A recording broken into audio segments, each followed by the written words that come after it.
Praise the Lord. प्रभु की स्तुति हो। प्रभु की महिमा के लिए मैं एक गीत गाना चाहता हूं जो मेरा ही एल्बम जो कुछ साल पहले आया था, जिसका नाम था यीशु ही बचाता है। मेरे प्रियो, प्रभु की महिमा के लिए इस गीत को गाऊंगा और उसके बाद प्रार्थना करना चाहिए, इस विषय पर मैं थोड़ा सा प्रचार करूंगा। इस वीडियो में आप बने रहे। प्रभु आप सबको आशीष करे। आइए प्रभु की स्तुति करें। धन्यवाद। Hallelujah, hallelujah, hallelujah, hallelujah. Thank you Lord.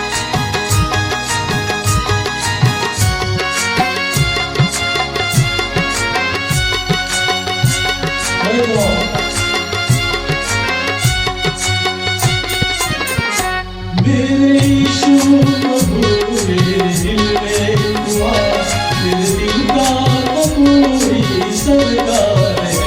मेरे यीशु प्रभु मेरे दिल में हुआ, मेरे दिल का तो पूरी सरकार है। कोई और इस दिल में रहेगा नहीं, कोई और इस दिल में रहेगा नहीं। ये तो तेरे दरबार है, ये तो तेरे ही रहने का दरबार है। मेरे यीशु प्रभु मेरे दिल में हुआ, मेरे दिल का तो पूरी सरकार है। हालेलुया, धन्यवाद प्रभु। हमारा प्रभु मिट्टी और पत्थर में रहने वाला नहीं, वो जीवित प्रभु है।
हालेलुया।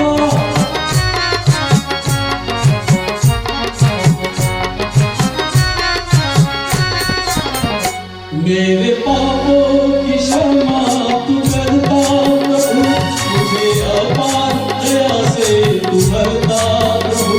मेरे पापों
हालेलुया। प्रभु महान है, वो हमारे दिल का सरकार है और हमारे दिल में, हमारे जीवन में प्रभु का प्रथम स्थान है। उसके सिवा हमारे दिल में, हमारे जीवन में कुछ भी नहीं। हमारा प्रभु महान है, सर्वशक्तिमान है। प्रभु को धन्यवाद हो इस गीत के लिए। आइए अब हम कुछ समय वचन में जाएंगे प्रभु की स्तुति के लिए। प्रभु आप सबको आशीष करें। Praise the Lord. धन्यवाद इस समय के लिए प्रभु को देता हूं। मेरे सभी प्रिय मसीही भाई बहनों, आप सभी को जय मसीह की। मैं प्रभु का दास पास्टर जगन शिंदे, महाराष्ट्र के औरंगाबाद जिले से चीतेगांव नाम के एक विलेज से इस वीडियो को बना रहा हूं। प्रभु को धन्यवाद हो कि पिछले साल प्रभु ने हमारी अगुवाई की, हमें संभाला, हमारे बच्चों को, हमारे परिवार को सुरक्षित रखा, आशीष दिया। इसके लिए मैं प्रभु के पवित्र नाम को कोटि कोटि नमन करता हूं, धन्यवाद देता हूं। प्रियो, आज मैं एक विषय पर आपसे बात करना चाहता हूं। जो विषय प्रभु ने मुझे आज दिया है, उस विषय का नाम है कि हम नहीं थकते हुए निरंतर प्रार्थना करें।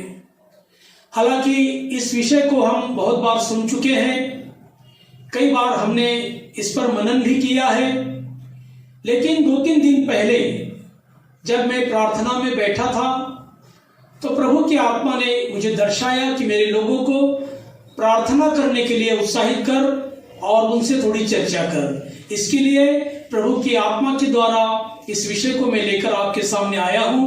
आइए हम इस विषय पर थोड़ी सी चर्चा करेंगे। प्रियो, यह प्रार्थना एक ऐसा माध्यम है जिसके द्वारा हम सीधे परमेश्वर के साथ में जुड़ जाते हैं। क्योंकि जैसे कि हम देखते हैं, आज मीडिया का जमाना है।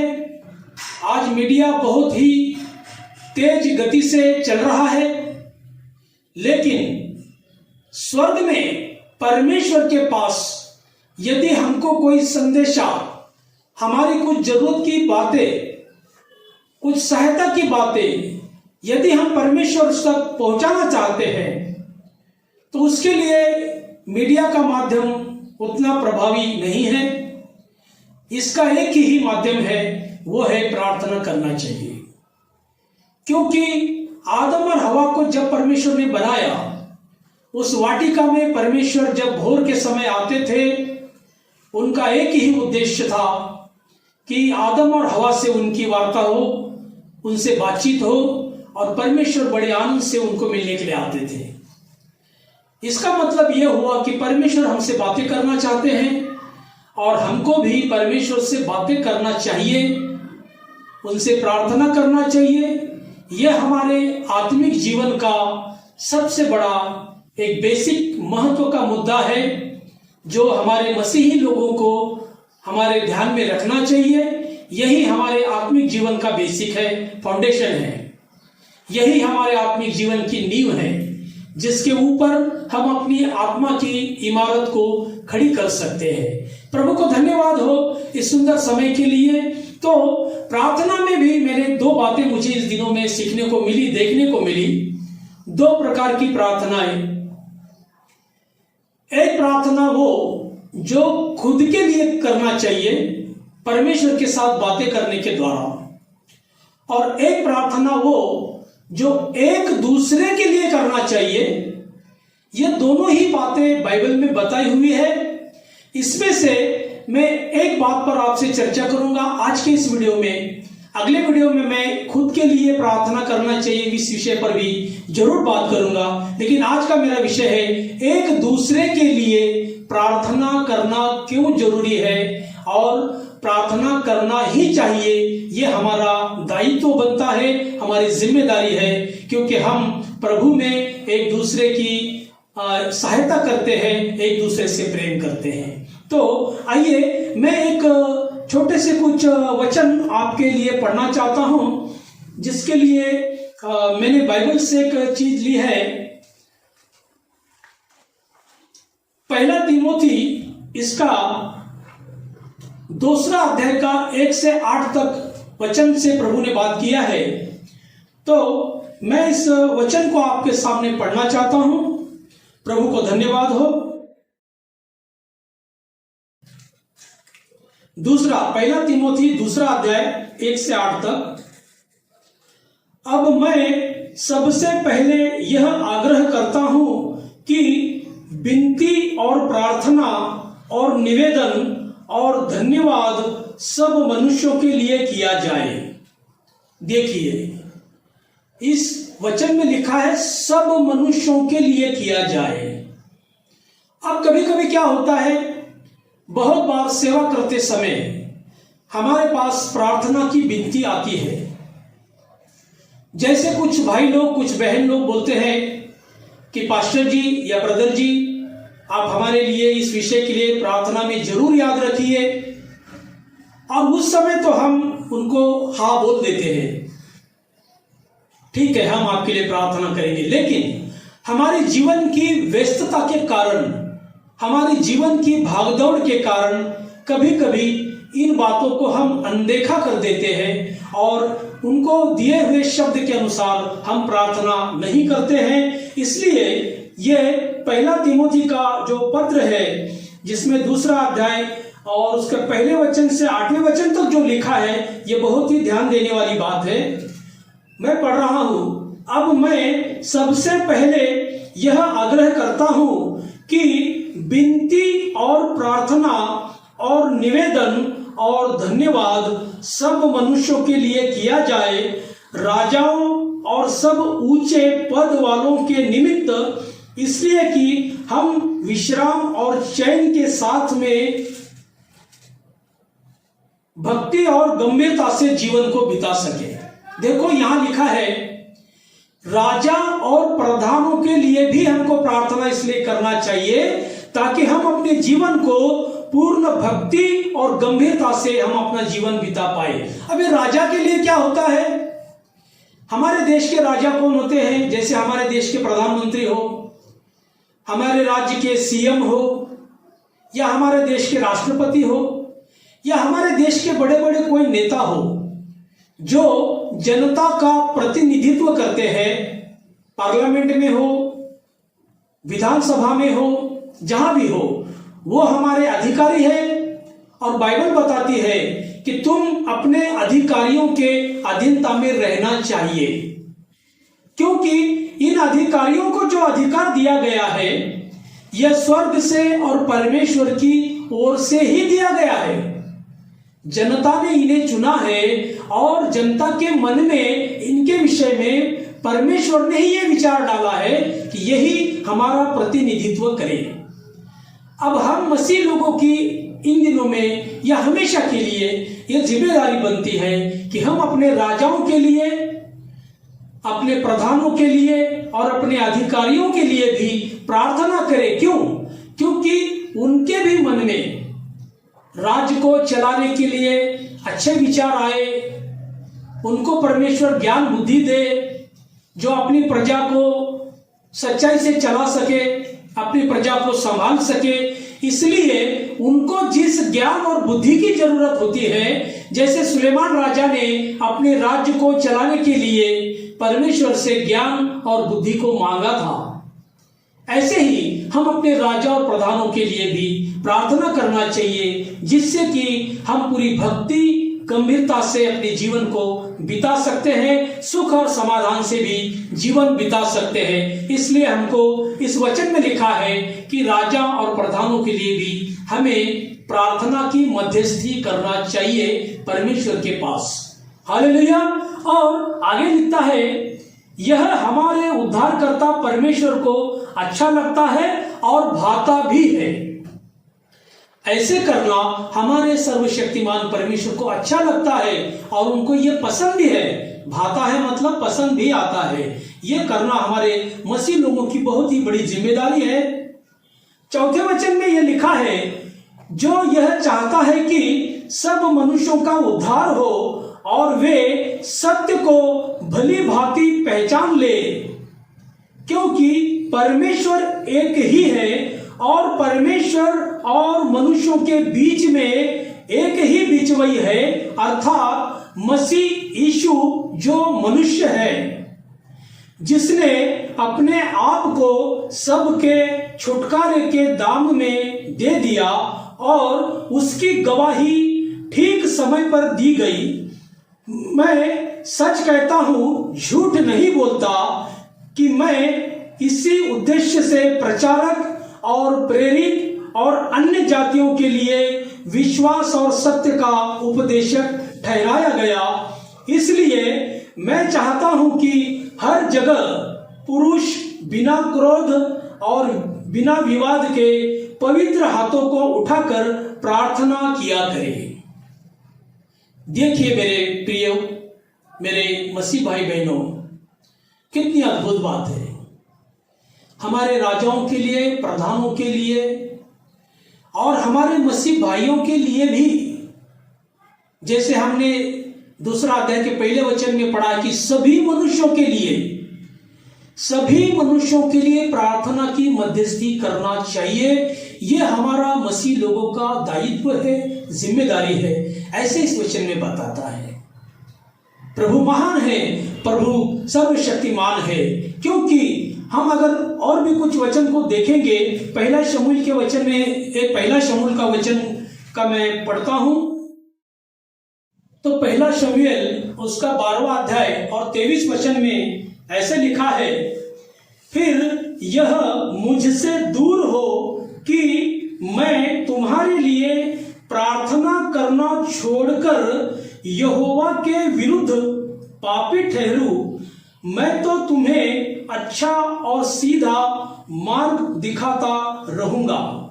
यह शमूएल ने बोला है, उसका पहला शमूएल और 12वां अध्याय और 23 वचन के अनुसार, कि यह अगर हम एक दूसरे के लिए प्रार्थना की मध्यस्थी नहीं करते हैं, तो यहां पर लिखा गया है कि ये तो हम परमेश्वर के विरुद्ध में पाप करने के समान है। इसका मतलब क्या हुआ? इस वचन के अनुसार क्या हुआ? फिर यह मुझसे दूर हो कि मैं तुम्हारे लिए प्रार्थना करना छोड़कर यहोवा के विरुद्ध पापी ठहरूं। अगर हम एक दूसरे के लिए प्रार्थना नहीं करते तो हम यहोवा परमेश्वर के विरुद्ध में पापी ठहराए जा सकते हैं। इस वचन में ऐसा लिखा है। तो मेरे प्रियो, प्रार्थना करने का जो महत्व है वो बहुत ही बेसिक है। मसीही जीवन के लिए, हमारी आत्मिक जीवन के लिए प्रार्थना ये हमारे लिए एक प्रकार से टॉनिक का काम करता है, शक्ति का काम करता है। परमेश्वर के साथ में यदि हमें वार्तालाप करना है, कुछ अगर हमें चर्चा करनी है, हमारे जीवन के विषय में बात करनी है, कुछ समस्याओं को बताना है, तो प्रार्थना के बिना कोई भी दूसरा साधन, दूसरा ऑप्शन हमारे पास नहीं है। हाँ, प्रार्थना करने में रुकावटें जरूर आती है। कैसे रुकावटें आती है?